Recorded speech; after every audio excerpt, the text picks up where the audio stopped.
জামাত সহ কিছু দল দেশ অস্থিতিশীল করতে মাঠে নেমেছে, এদের কথাবার্তা সন্দেহজনক।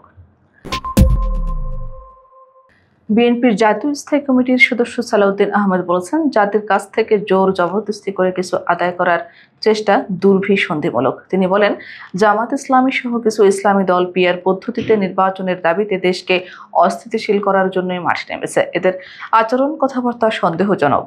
আজ শনিবার রাজধানীর ডিপ্লোমা ইঞ্জিনিয়ারিং ইনস্টিটিউটের তারুণ্যের রাষ্ট্রচিন্তায় তৃতীয় সংলাপ মানবিক মূল্যবোধ সম্পন্ন শিক্ষা ও শিক্ষাঙ্গন শীর্ষক সংলাপে এসব কথা বলেন তিনি।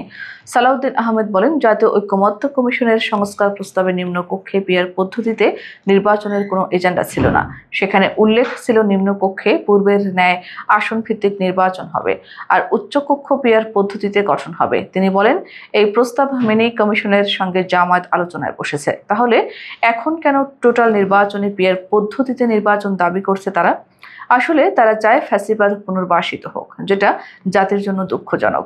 সালাউদ্দিন বলেন, এখনো আলোচনা চলছে, তাহলে কেন রাজপথে বিশৃঙ্খলা?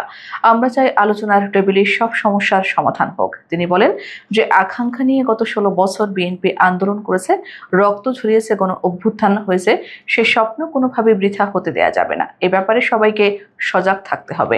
সালাউদ্দিন আহমেদ বলেন, বিভিন্ন রাজনৈতিক দলের কালকে কয়েকটা সমাবেশ হয়েছে সারা দেশে বিভিন্ন বিভাগ পর্যায়ে। পত্রিকায় আজ হেডলাইন দেখলাম, কোথাও বলছে বাংলাদেশ জামাত ইসলামী সরকার গঠন করবে, বিএনপি বিরোধী দলে যাবে। তো ভাই সাহেব, আপনারা কি নির্ধারণ করে দিয়েছেন বিএনপি বিরোধী দলে যাবে নাকি জনগণ করবে? কিন্তু আমার জবাব হলো, আপনারা যখন এত বেশি আত্মবিশ্বাসী যে সরকারি দল হবেন, তাহলে নির্বাচনে আসেন না কেন? আজকে এই বাহানা, কালকে এই বাহানা, পরশু আরেক বাহানা দিয়ে নির্বাচন বাধাগ্রস্ত করতে চাচ্ছেন কেন?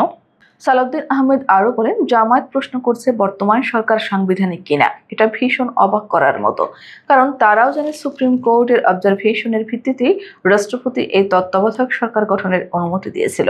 এখন জামায়াতের এই প্রশ্ন নিঃসন্দেহে স্ববিরোধিতা। জনগণ জানতে চাচ্ছে আসলে জামায়াতের উদ্দেশ্য কি।